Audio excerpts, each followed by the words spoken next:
32.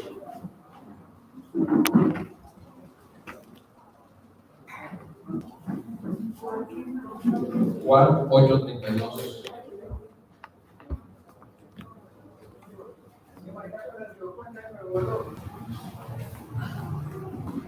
El título de esta enseñanza es Conoceréis la verdad y la verdad nos hará libres. Le doy el favor de ustedes en el nombre del Padre, del Hijo y del Espíritu Santo. Juan 8:32. Y conoceréis la verdad y la verdad os hará libres. Puede sentarse. El Señor bendiga y respalde su bendita palabra. Esta es una palabra que el Señor puso en mi corazón y que tiene una profundidad muy grande, igual le ruego al Señor que abra todos nuestros sentidos para que la escuchemos detenidamente, la analicemos y la escribiremos para nuestras vidas y que no solamente nos quedemos con ella, sino que también la compartamos con todos nuestros familiares, amigos, con el círculo de personas con las cuales constantemente interactuamos. Es una palabra muy profunda que está en Juan 8:32 y tiene que ver que cuando llegamos a los pies de Jesucristo y conocemos su verdad, la cual está aquí en las Santas Escrituras, nuestros ojos son abiertos, la ignorancia desaparece y las dudas sobre lo que se debe o no se debe hacer son aclaradas. Para mirar la veracidad de estas palabras, vayamos primero a 2 de Timoteo, versículo 3, del 16 al 17. 2 de Timoteo, versículo 3, del 16 al 17.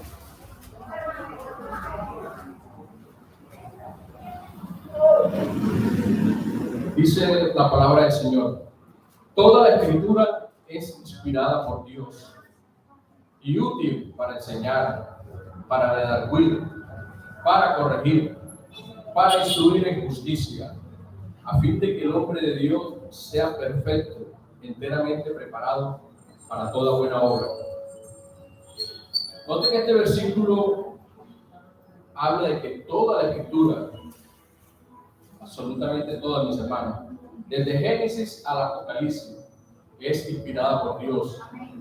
No como algunos predicadores que desconceptúan el valor del Antiguo Testamento, diciendo que el Antiguo Testamento ya está anticuado, que ya no nos podemos regir bajo él, que no nos sirve absolutamente para nada, porque para eso vino Jesús, y es un graso error, porque la misma palabra en 2 Timoteo, que pertenece al Nuevo Testamento, así el Señor nos está revelando, que toda la Escritura es inspirada por el Señor, absolutamente toda, los 66 libros, desde Génesis hasta el Apocalipsis, la cual es útil para enseñarnos, para redarguir, para corregir y para instruir de justicia, a fin de que el hombre sea perfecto, enteramente preparado para toda buena obra. Y es allí donde el Señor nos habla, es allí donde el Señor nos revela el conocimiento que necesitamos saber para entender su palabra, para comprenderlo, para saber qué debemos hacer y qué no debemos hacer. Hay otro versículo que también avala esta verdad y está en el libro de Juan 5:39. Vayamos allá, por favor. Juan 5:39.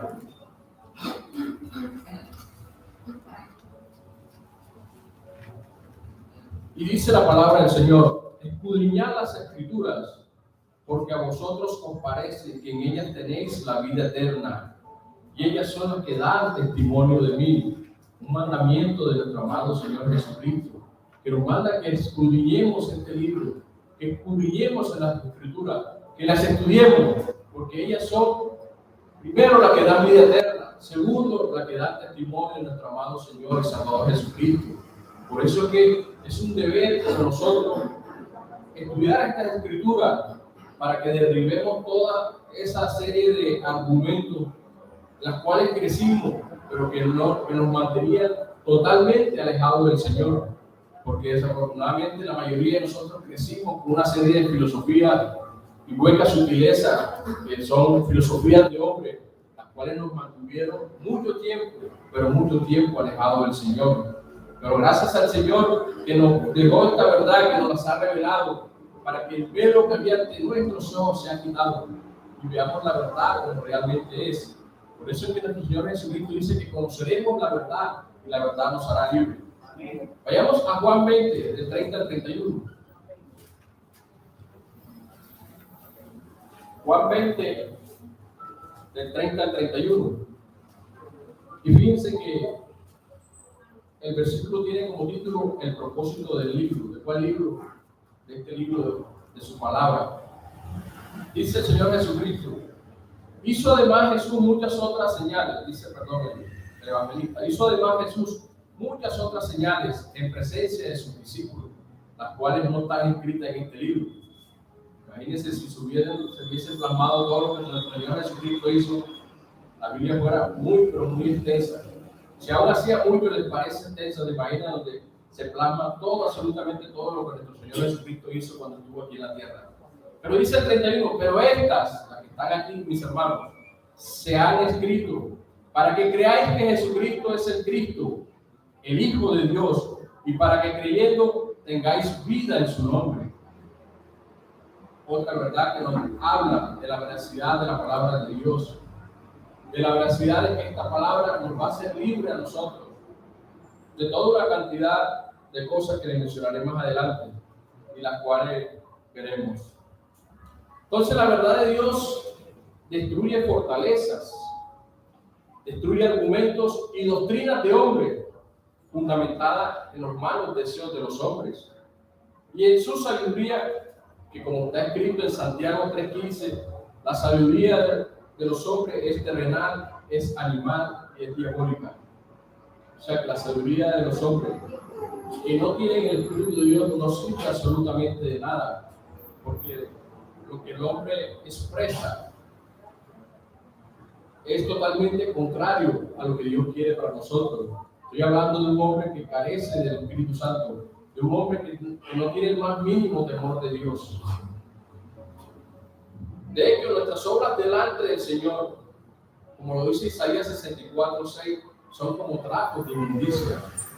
Si no tenemos el Espíritu Santo morando en cada uno de nosotros, que nos guíe, que nos lleve, que nos perfeccione de nuestra mala manera de vivir, todas las obras que hagamos delante de nuestro Señor serán como trapos de inmundicia. Entonces, viene a mi mente cuando Jesucristo dice: conoceréis la verdad y la verdad nos hará libres. ¿Qué está aquí afirmando nuestro Señor y Salvador Jesucristo? Que somos esclavos. Y ustedes dirán: ¿pero esclavos de qué? Si no obedezco a ningún amo, no tengo ninguna atadura, o no estoy encerrado obedeciendo las órdenes de alguien. Y esa es la gran mentira que siempre nos han hecho creer. Pero antes de entrar allá, definamos qué es la palabra esclavo. En un diccionario secular dice: persona que carece de libertad y derechos propios por estar sometida de manera absoluta a la voluntad y el dominio de otra persona que es su dueña y que puede comprarlo o venderlo como si fuera una mercancía. Aquí hay otra definición también secular, donde dice que persona que está dominada por una pasión o por un vicio que necesita para vivir o para sentirse bien, como por ejemplo las drogas, el alcohol, la pornografía, el cigarrillo, los juegos, etc. Y así éramos muchos de nosotros en nuestro tiempo, dominados por una cantidad de vicios y pasiones que necesitaban para sentirnos bien, como las que mencioné: las drogas, el alcohol, la pornografía, el cigarrillo, el juego, etc. Pero totalmente lejos del Señor, practicantes del pecado. Y una tercera definición bíblicamente la encontramos como la palabra siervo, la cual expresa obediencia absoluta del hombre a Dios y la aceptación incondicional de la voluntad divina. Tenemos como ejemplo los mismos apóstoles, cuando empiezan a hacer las salutaciones y toman este seudónimo de siervo. Para ello, miremos Gálatas 1:10. Gálatas 1:10.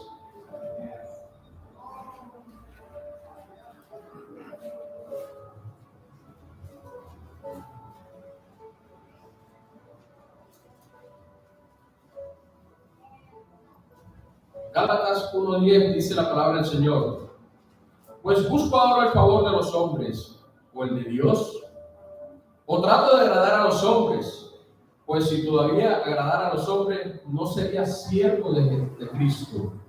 Palabra de nuestro apóstol Pablo, tratándose de siervo de Cristo, y eso es lo que tenemos que anhelar, ser todos siervos de Jesucristo, obedecerlo en todo lo que Él nos manda, lo que Él nos pide, en su bendita palabra, que como nos dijo el pastor y como nos dice la palabra, sus mandamientos no son gravosos, no son difíciles de cumplir si hay en nosotros un corazón rendido al Señor, un corazón dispuesto a agradarlo, un corazón dispuesto a obedecerlo. Cuando tienen un corazón rendido al Señor, créanme, mis hermanos, que no es difícil obedecer al Señor. Que vendrán tropiezos, sí, vendrán tropiezos. Que vendrán dificultades, sí, vendrán dificultades. Pero tenemos en cada uno de nosotros el Espíritu Santo de Dios que nos dará la fuerza para seguir, para levantarnos, para avanzar. Vemos también, por ejemplo, en Santiago 1:1.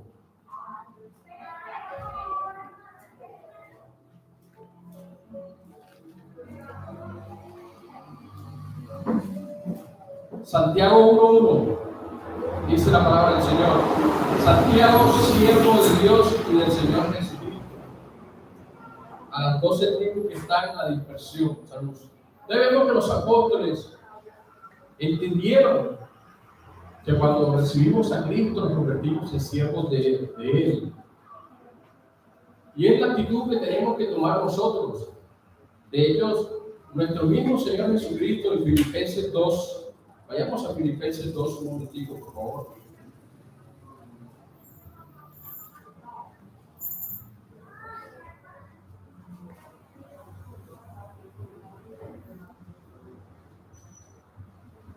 Filipenses 2, del 5 dice: haya pues en nosotros este sentido, que hubo también en Cristo Jesús, el cual siendo en forma de Dios, no estimó el ser igual a Dios como cosa que aferrarse, sino que se despojó a sí mismo tomando forma de siervo. ¿Siervo de quién? De nuestro amado Padre Celestial. Hecho semejante a los hombres. Y ahí vemos que nuestro Señor Jesucristo se humanó, dejó su confort en el cielo, su deidad, para venir acá a la tierra en forma de hombre a enseñarnos a vivir de la manera en que Él quiere que nosotros vivamos, para que podamos alcanzar la salvación, la vida eterna y llegar a esas moradas celestiales que Él nos tiene guardados y reservados.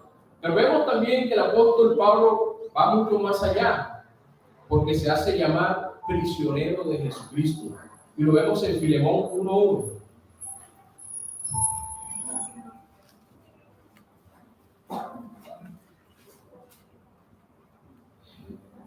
Filemón 1:1 dice el apóstol Pablo: Pablo, prisionero de Jesucristo, y el hermano Timoteo, al amado Filemón, colaborador nuestro. Y ese es el sentir que debe haber en cada uno de nosotros.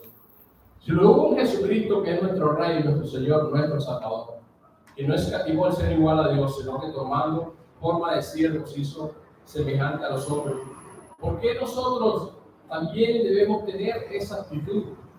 Ser siervos de Dios, ser siervos del Señor. Entonces, volviendo nuevamente al mensaje, conoceréis la verdad y la verdad te hará libre, viene la pregunta: si no somos esclavos porque no estamos sujetos a ninguna persona, si no somos esclavos porque no estamos obedeciendo constantemente a alguien que nos diga haga esto, haga esto, haga esto, si no somos esclavos porque no estamos privados de la libertad, ¿por qué Jesucristo dice que conoceremos la verdad y la verdad nos hará libres? Entonces, la pregunta es: ¿de qué nos hace libre el Señor? Primero, de la esclavitud del pecado. Segundo, de nuestros malos deseos y de nuestras bajas pasiones. Tercero, de las corrientes de este mundo. Cuarto, de las obras de nuestra carne. Quinto, de la maldición de la condenación eterna. Para ver cada uno de estos aspectos vamos a centrar en varios versículos. Vamos a empezar por Efesios 2, del 1 al 10. Y aquí nos vamos a centrar un poco, porque es muy profundo la verdad que nos enseña el Señor a través de este versículo, Efesios 2, del 1 al 10.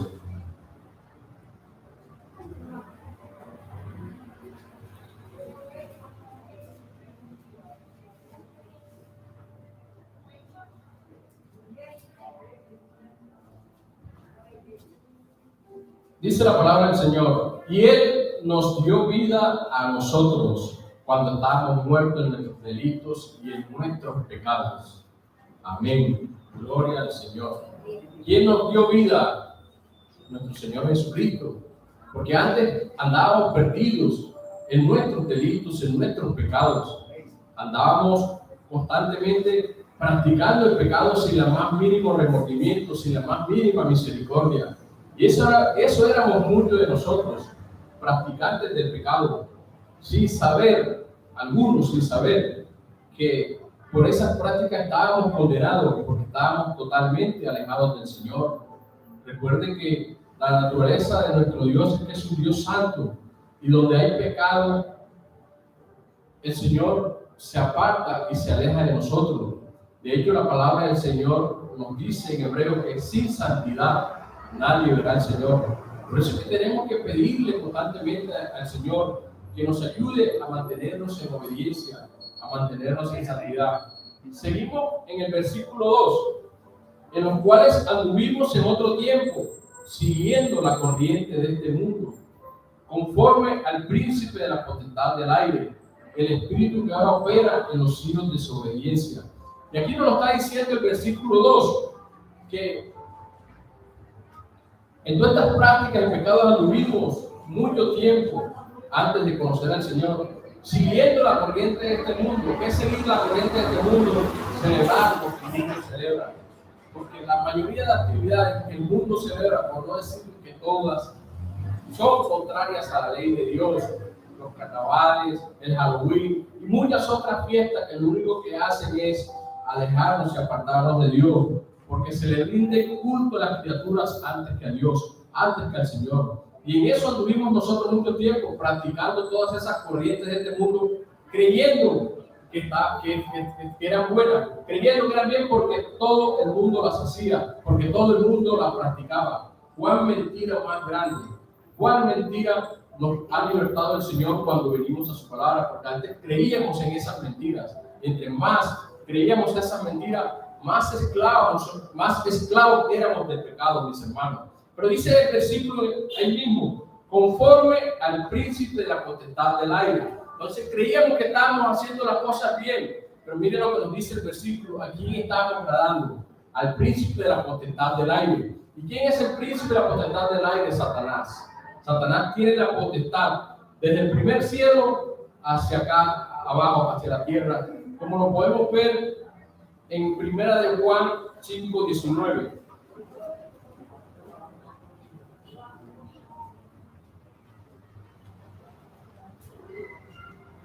Primera de Juan 5:19, hay otra gran verdad, mis hermanos. Por eso es que Jesús hace énfasis que conoceremos la verdad y esta verdad nos hará libres. Por eso nos hace énfasis que debemos escudriñar las Escrituras. ¿Qué dice Primera de Juan 5:19? Sabemos que somos de Dios, aleluya, para los que permanecemos en el Señor. Y el mundo entero está bajo el maligno. No dice Ucrania, no dice Rusia, no dice Colombia, no dice Venezuela, dice el mundo entero está bajo el poder del maligno, como nos estaba diciendo la palabra acá en Efesios 2, versículo 2, que veníamos leyendo.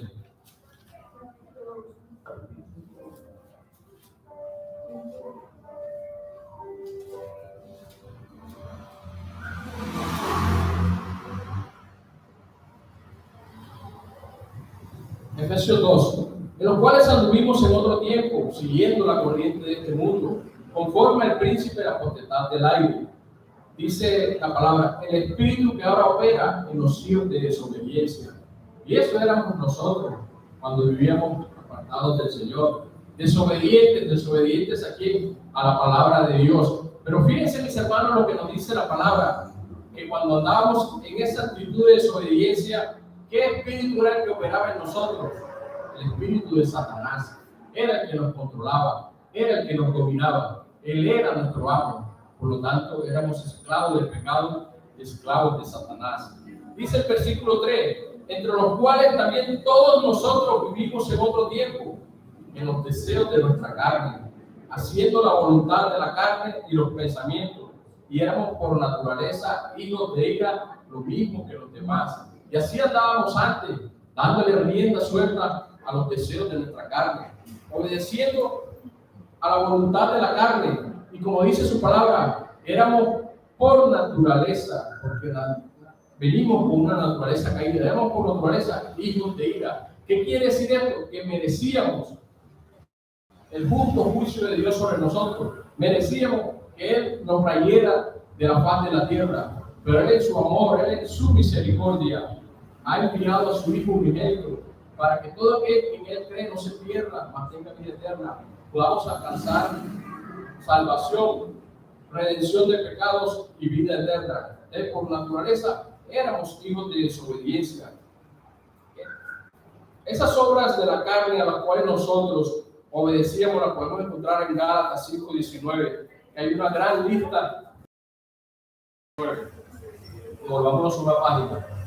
Dice el Señor, y evalúe cada uno de ustedes sin esta lista que nos regala aquí el apóstol Pablo.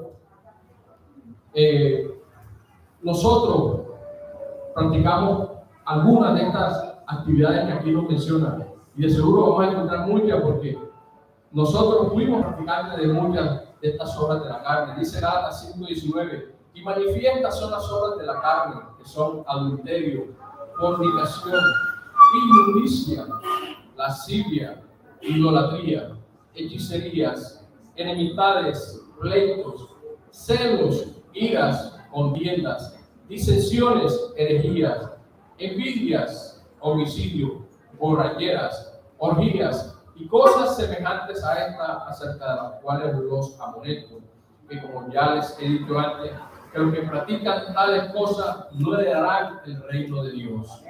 Miren esa lista, mi hermano, y evalúese cada uno de ustedes si hay siquiera un versículo o una obra de esta, que no hayan practicado. Seguramente practicamos muchas, como yo que practiqué muchas que aquí aparecen. Y aquí empezamos a ver que Dios nos abre los ojos, porque practicamos muchas de estas cosas creyendo que estábamos bien, porque aparentemente éramos buenos padres, aparentemente éramos buenos hijos, aparentemente éramos buenos esposos, aparentemente no estábamos en la sociedad delinquiendo, creyendo que ellos son más pecadores que nosotros, los que están delinquiendo en la sociedad. Pero mire lo que dice al final, que como ya les he dicho antes, que quienes practican tales cosas no heredarán el reino de Dios. Entonces estábamos metidos en una burbuja de mentira, creyendo que no le hacíamos mal a nadie porque andábamos en fornicación, porque andábamos en adulterio. Lo veíamos tan normal como ahora el mundo lo ve normal. Toda una cantidad de prácticas como los celos, como las iras, como las contiendas, como los enojos que constantemente nos enojamos. Toda una cantidad de prácticas que sin saberlo nos alejaban de Dios. Que si seguíamos en esta práctica, si permanecemos en esa práctica, no heredaremos el reino de Dios, no alcanzaremos la vida eterna. Por lo tanto, ¿qué nos espera? Condenación, mis hermanos. Condenación en el infierno. Volvamos al versículo de Efesios 2. Estábamos en la parte 3. Entre los cuales también todos nosotros vivimos en otro tiempo, en los deseos de nuestra carne, haciendo la voluntad de la carne y de los pensamientos. Y éramos por naturaleza hijos de ira, lo mismo que los demás. Fíjense que este versículo texto es muy profundo, porque dice haciendo la voluntad de la carne y de los pensamientos. Y que así que se concibe el pecado. Primero entra por nuestros ojos. Entonces ya empezamos a imaginarnos, a maquinarnos. Entonces, a través de nuestros pensamientos, miren lo delicado que es no mantener nuestra mente ocupada en las cosas del Señor, mantenernos ociosos, porque esos pensamientos, hermanos, nos llevan a obedecer los deseos de nuestra carne y empezamos a maquinar aquel acto, empezamos a maquinar cómo llegar a aquello sin tener el más mínimo temor de Dios, sin tener el más mínimo temor de las consecuencias que el pecado trae en nuestra vida, que como lo dice Romanos 6:23, que la paga del pecado es muerte. Y hay habla de una muerte espiritual. Pero también sabemos por la palabra de Dios que el pecado también nos trae una muerte física. Porque el mismo rey David lo dice en uno de sus salmos: mientras no confesé mis pecados, sentí que mis huesos se secaban. Y eso es enfermedad, mis hermanos. El pecado nos enferma, el pecado nos seca si seguimos allí, tercos, obstinados, practicando el pecado. Porque Dios no puede ser burlado. Lo que nosotros sembremos, eso mismo vamos a recoger. Dice el versículo 4: pero Dios, que es rico en misericordia, y la gloria sea al Señor por eso, por su gran amor, porque nos amó. Porque aún dudamos del gran amor de Dios, que dio a su Hijo unigénito, para que todo aquel que en Él cree no se pierda, mantenga vida eterna. Aún dudamos del amor de Dios, que aún nosotros caminando con el Señor le fallamos, pero Él nuevamente nos levanta si nos arrepentimos de aquel acto de desobediencia que nos llevó a fallarle al Señor. Y dice el 5: aún estando nosotros muertos en pecados, nos dio vida juntamente con Cristo. Por gracia sois salvos. Y aún no dudamos, éramos esclavos del pecado. Estábamos muertos en nuestros delitos, estábamos muertos en sus pecados. Y dice el 6: y juntamente con Él, con Jesús, Él nos resucitó. Porque así como Jesús fue levantado entre los muertos, así mismo nosotros revivimos o nacemos nuevamente cuando aceptamos a Cristo, cuando lo reconocemos como nuestro Señor, como nuestro Salvador, cuando confesamos nuestros pecados y nos apartamos de Él. En ese momento hay un nuevo nacimiento. Aquel viejo hombre cargado de vicios, cargado de pecados, muere y nace un nuevo hombre que es perfeccionado y moldeado a través del Espíritu Santo. Y esa es la gran bendición que tenemos, mis hermanos. Esto no lo tenemos que hacer nosotros solos. Si dispones tu corazón a agradar al Señor, si dispones tu corazón a obedecerlo en todo, Él, que conoce nuestros corazones, va a derramar en ti el Espíritu Santo de Dios. Y es el Espíritu Santo de Dios el que nos va a moldear. Es el Espíritu Santo de Dios el que nos va a enseñar. Es el Espíritu Santo de Dios el que nos va a esculpir. Es el Espíritu Santo de Dios el que nos va a perfeccionar a lo que Dios quiere hacer en todos y cada uno de nosotros. Pero tiene que haber una disposición en cada uno de nosotros de dejarnos moldear por Él. Tenemos que presentarle al Señor un corazón apacible, un corazón enternecido, que se deje llevar por Él, que se deje moldear por el Señor, no con rebeldía, todo lo contrario, obedecerlo en todo. Cuando Dios ve esa actitud en cada uno de nosotros, Él nos va a ayudar, mis hermanos, porque créanme, esto no lo hacemos nosotros, porque Él mismo lo dice: por gracias soy salvo, porque es obra del Señor, es obra de Dios, solamente que tiene que permitirle que Él lo haga, como lo vemos en Apocalipsis 2, Apocalipsis 3:20. Apocalipsis 3:20, y dice nuestro Señor Jesucristo: he aquí, yo estoy a la puerta y llamo. Si alguno oye mi voz y abre la puerta, entraré a Él y cenaré con Él y Él conmigo. Aleluya, gloria al Señor. Nuestro Señor Jesucristo es el que dice que está a la puerta. ¿Pero la puerta de dónde? De nuestros corazones. Porque ahí es donde Él quiere morar, es ahí donde Él quiere entrar. Pero Él dice: si alguno oye mi voz y la creyere, entonces no endurezcamos nuestro corazón. Permitamos que Él entre, que Él moldee nuestro corazón, que Él moldee nuestra vida, para que vean el camino de victoria que el Señor nos da, el camino de victoria que Dios nos ofrece. No quiere decir que con esto se acaban los problemas, porque los problemas van a seguir existiendo mientras vivamos en esta tierra. Mientras estemos en esta vida, los problemas van a seguir aquí, mis hermanos. Pero tenemos al Señor Jesucristo que prometió que Él estaría con nosotros todos los días hasta el fin del mundo. Y es allí donde viene nuestra confianza, es allí donde viene nuestra fortaleza, es allí donde tenemos que colocarla. Dice el versículo 7, para mostrar en los siglos venideros las abundantes riquezas de su gracia y su bondad para con nosotros en Cristo Jesús. Dice el 8, porque por gracia sois salvos por medio de la fe, y esto no de nosotros, pues es don de Dios. Por medio de la fe, ¿en quién? En nuestro Señor y Salvador Jesucristo.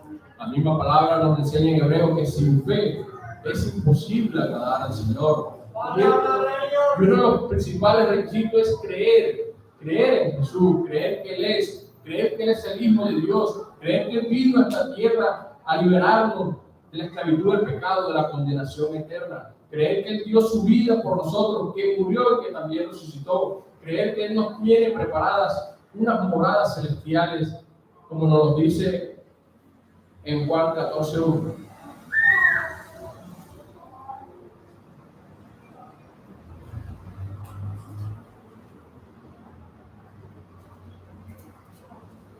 Juan 14:1 dice del 1 al 3. No se turbe vuestro corazón. Creéis en Dios, creed también en mí. Ahí está reconociendo nuestro Señor que en el mundo tendremos dificultades. Dice el segundo, en la casa de mi Padre muchas moradas hay. Si así no fuera, yo les hubiera dicho. Voy pues a preparar un lugar para vosotros. Aleluya, gloria al Señor. Y si me fuere y os preparar el lugar, vendré otra vez. Y ese es el anhelo que tenemos, ese es el anhelo que debe haber en nuestro corazón. Amén, amén. Que el Señor venga pronto. Amén. Venga pronto primero por nosotros, por una iglesia pura, sin mancha, sin arruga. Pero tenemos que estar preparados, mis hermanos, porque no podemos recibirlo de cualquier manera. Tenemos que limpiar nuestras vestiduras, tenemos que rogarle al Señor para que nos ayude a estar en obediencia, a estar en santidad, para que ese día glorioso en que Él venga por nosotros, seamos dignos de irnos juntos con Él, podamos tener nuestra frente levantada delante del Señor, andando en obediencia, andando en santidad. Entonces vemos en este versículo que el Señor nos tiene unas moradas preparadas, mis hermanos, que tiene grandes cosas para nosotros. Y como yo siempre lo he dicho, si aquí en la tierra Dios nos sorprendió con la belleza del cielo, del mar, las montañas, los paisajes, si aquí Dios nos sorprendió, ¿cuánto más nos va a sorprender en esas moradas, mis hermanos? ¿Cuánto más en esas moradas donde el único rey que es Él, donde el único sol es Él, donde la única luna es Él, donde el pecado ya no tendrá poder alguno sobre nosotros? ¿Cuánto más nos irá a sorprender? No anhelan ustedes esas moradas, mis hermanos. No anhelan ustedes estar allá. Entonces luchen, mis hermanos. Luchen para que podamos partir con el Señor. Y dice el 10, porque somos hechuras suyas, creados en Cristo Jesús para buenas obras, las cuales Dios preparó de antemano para que anduviésemos en ellas.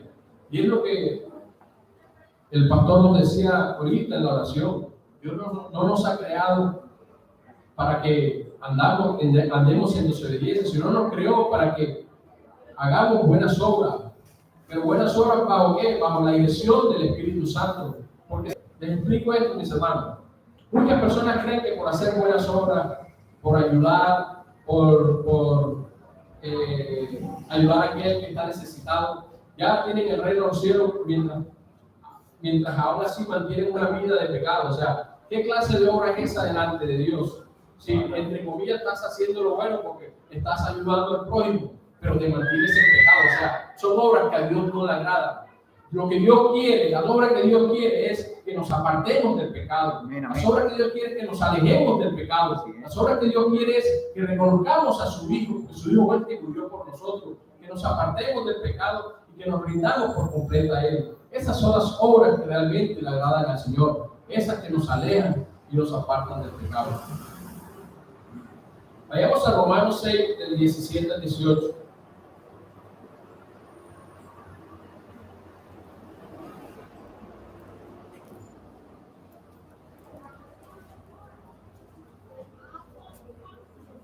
Romanos 6, del 17 al 18. Dice la palabra del Señor. Pero gracias a Dios que aunque eras esclavo del pecado, no hay ninguna duda, ¿verdad? La misma palabra nos lo está afirmando. Éramos esclavos del pecado. Que aunque eras esclavo del pecado, habéis obedecido de corazón aquella forma de doctrina a la cual fuiste entregado. Dice el 18, y libertados del pecado, viniste a ser siervos de la justicia. La gloria sea para el Señor. La misma palabra confirmando nuestra condición. Éramos esclavos del pecado, practicantes del pecado, pero gracias a su amor hemos sido libertados del pecado para ser siervos de la justicia de Dios. Ahí mismo en Romanos, leamos del 20 al 22, Romanos 6, ahí mismo. Porque cuando éramos esclavos del pecado, éramos libres acerca de la justicia. Dice el 21. Pero ¿qué fruto tenían de aquellas cosas de las cuales ahora os avergonzáis? Me detengo aquí, mis hermanos. El pastor muchas veces lo ha predicado en este púlpito. Y les hago esa pregunta, no me la digan, háganse ustedes mismos. ¿Se avergüenzan de aquellas obras que antes practicábamos, de las cuales el Señor nos ha alejado? Acuérdense nada más de todas esas obras inmundas delante del Señor, para ver si realmente se avergüenzan de ellas. Háganse esa pregunta ustedes mismos. Porque no me explico, si Dios nos libertó de esas prácticas de pecado, de esas obras, de las cuales nos avergonzamos, ¿por qué volvemos a ellas? ¿Por qué volvemos a lo que ya Jesús nos libertó, a lo que ya Jesús pagó un alto precio por él?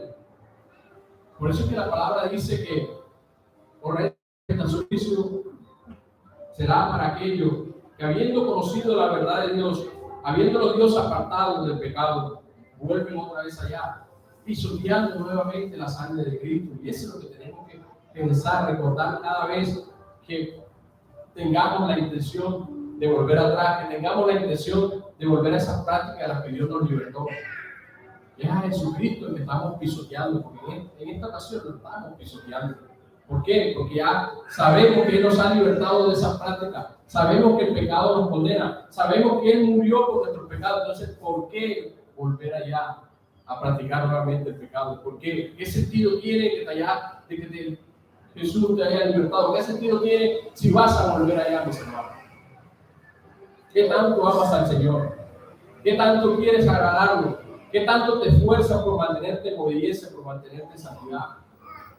Esforcémonos porque tenemos la mejor ayuda idónea, que es el Espíritu Santo de Dios. Él es el que nos va a dar la fortaleza para resistir, para soportar, para aguantar.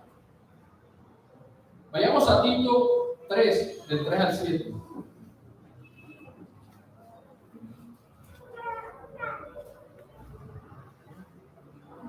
Tito 3, del 3 al 7. Dice la palabra del Señor: porque nosotros también éramos en otro tiempo insensatos, éramos rebeldes, éramos extraviados, éramos esclavos de concupiscencias y deleites diversos, viviendo en malicia y envidia, éramos aborrecibles y aborreciéndonos unos a otros. Me detengo aquí en este versículo.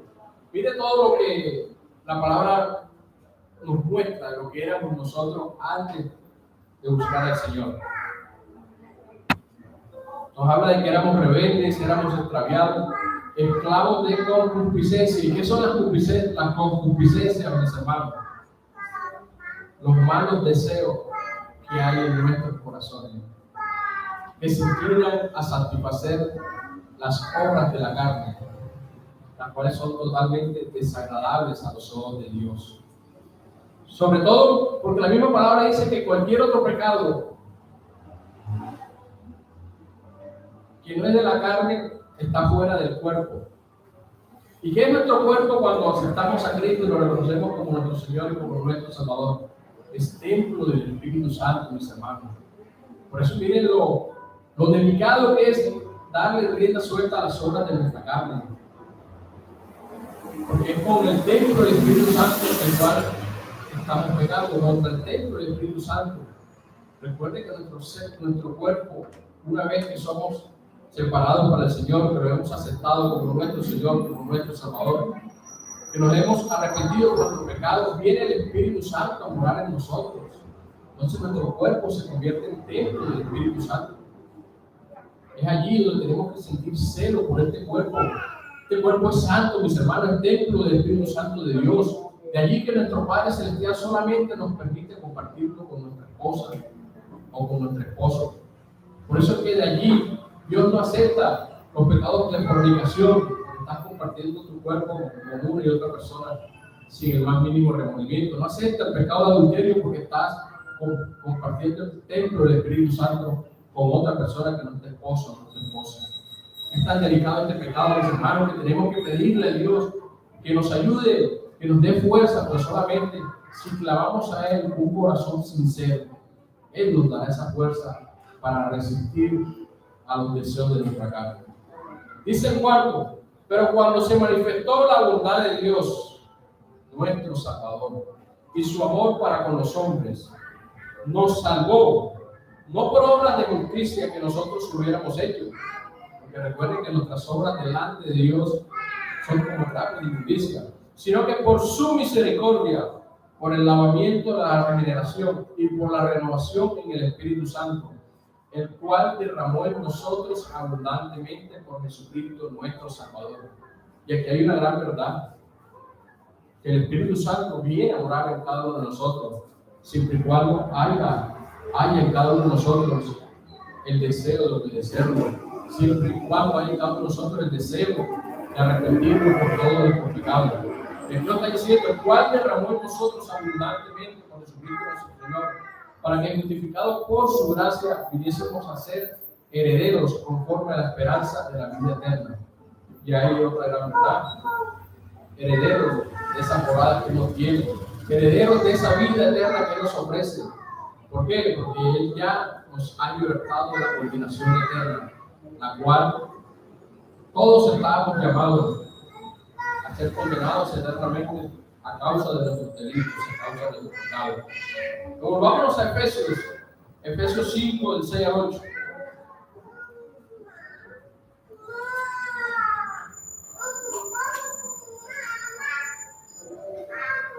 Efesios 5, del 6 al 8. Dice la palabra del Señor: nadie nos engañe con palabras vanas, porque por estas cosas viene la ira de Dios sobre los hijos de desobediencia. No seáis pues partícipes con ellos.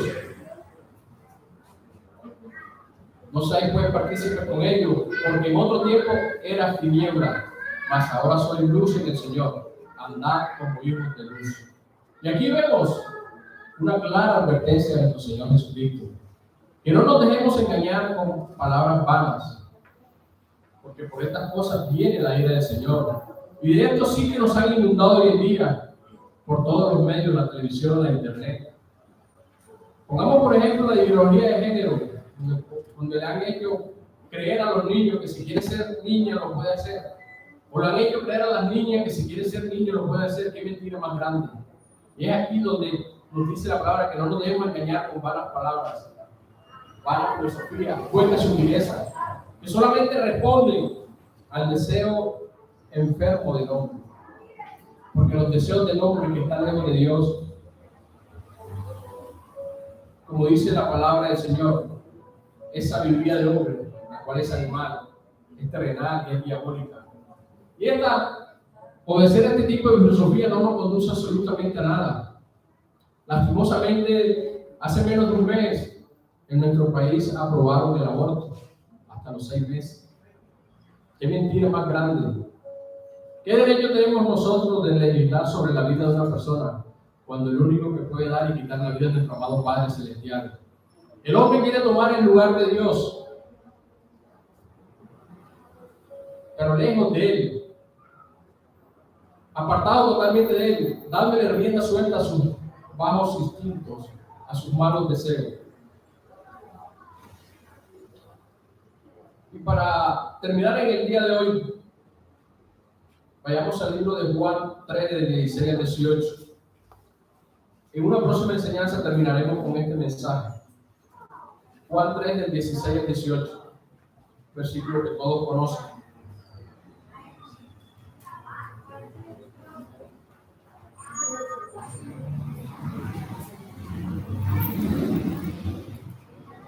Juan 3, del 16 al 18.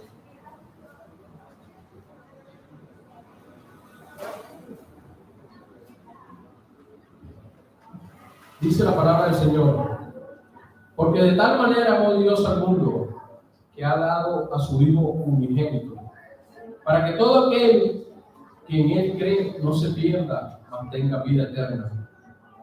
Porque no envió Dios a su Hijo al mundo para condenar al mundo, sino para que el mundo sea salvo por Él. El que en Él cree no es condenado, pero el que no cree ya ha sido condenado, porque no ha creído en el nombre del unigénito Hijo de Dios. Y aquí hay una verdad, mis hermanos, que nos tiene que poner a reflexionar, nos tiene que poner a pensar, porque es una verdad muy grande. Comienza diciendo el evangelista: porque de tal manera amó Dios al mundo. Él dice de tal manera. No hay forma de medir la inmensidad del amor de Dios, porque el amor de Dios se ha derramado en todos y cada uno de nosotros desde el principio. Desde antes de la creación del mundo ya el amor de Dios se estaba derramando en nosotros. Y no hay forma de medir el amor de Dios, porque aún siendo malos, Él nos llama a la reconciliación, al arrepentimiento. Aún siendo malos, Él no escatima la vida de su Hijo, la cual da por nosotros. Como lo dice el versículo 1, que ha dado a su Hijo unigénito, para que todo aquel que en Jesús crea no se pierda, mas tenga vida eterna. Y es el primer requisito: creer en Él, creer en Jesús, en el unigénito Hijo del Padre, que Él es el Hijo del Padre, que Él vino a este mundo a dar su vida por nosotros. Y cuando creemos y nos apartamos del pecado, hay una recompensa inmerecida, pero Dios le ha placido dárnosla para aquellos que se mantengan en obediencia a santidad, que es la vida eterna. Dice el 17: porque no envió Dios a su Hijo al mundo para condenar al mundo. Porque muchos piensan que Dios lo hizo precisamente para condenarnos, cuando es absolutamente todo lo contrario, sino que para que el mundo sea salvo por Él, porque solamente a través de Jesucristo podemos llegar al Padre. Segunda Timoteo 2:5 nos lo dice: porque hay un solo Dios y un solo mediador entre Dios y los hombres, y ese es Jesucristo, mis hermanos. Solamente a través de Jesús podemos llegar al Padre. Dice el 18: el que en Jesús cree no es condenado, pero el que no cree ya ha sido condenado, porque no ha creído en el nombre del unigénito Hijo de Dios. Pongámonos de pie. Padre amado, te alabamos, te bendecimos, te glorificamos, te exaltamos, te damos gracias, Padre eterno. Gracias te damos, Señor, por esta palabra, Señor. Gracias te damos, Señor, por tu verdad, Padre Santo. Porque gracias a ella, Señor, la venda que había en nuestros ojos es quitada, Señor. Vemos con asombro, Señor, que todo lo que habíamos aprendido, todo lo que el mundo nos había enseñado, Señor, era una mentira, Señor, que nos mantenía lejos y alejados de ti, Señor. Te damos gracias, Padre eterno, porque a través de tu palabra, Señor, tú nos has libertado, Señor, dándonos una nueva vida en abundancia, Señor, la cual te pedimos, Padre amado, que nos ayudes, Señor, a conservar esta salvación tan grande, Señor, la cual costó un precio muy alto a nuestro Señor y Salvador Jesucristo, Señor. Ayúdanos, Señor, a escudriñar cada día más tu palabra, Señor. Ayúdanos, Señor, a que nos llenemos de ella, Señor, porque entre más verdades nos llenemos de ti, Señor, más mentiras saldrán de nuestra mente y de nuestro corazón. Mentiras que nos mantuvieron alejados y lejos de ti, Señor, lejos de tu presencia, que por tu misericordia, Padre Celestial, aún estamos aquí, Señor. Que por tu misericordia, Padre Celestial, podemos, Señor, alcanzar esa salvación, Señor, y esa morada, Señor, que tú nos ofreces, Padre amado. Te bendecimos, Padre, en el nombre de Jesús, y te damos gracias, Señor, por tu infinito amor, Señor. Y ayúdanos, oh Dios, ayúdanos, Padre eterno, a permanecer en obediencia, a permanecer en santidad, llenándonos cada día más de ti, Señor, de tu palabra. Te lo pedimos, Padre, en el nombre de nuestro Señor y Salvador Jesucristo. Ahora te ruego, Padre amado, que lleves a todos mis hermanos a sus casas en bendición, en seguridad, guardándolos, cuidándolos y protegiéndolos para eterno. Te lo pido, Señor, en el nombre de mi Señor y Salvador Jesucristo. Amén, amén y amén. Tengan una muy bendecida tarde, mis hermanos. Dios los bendiga.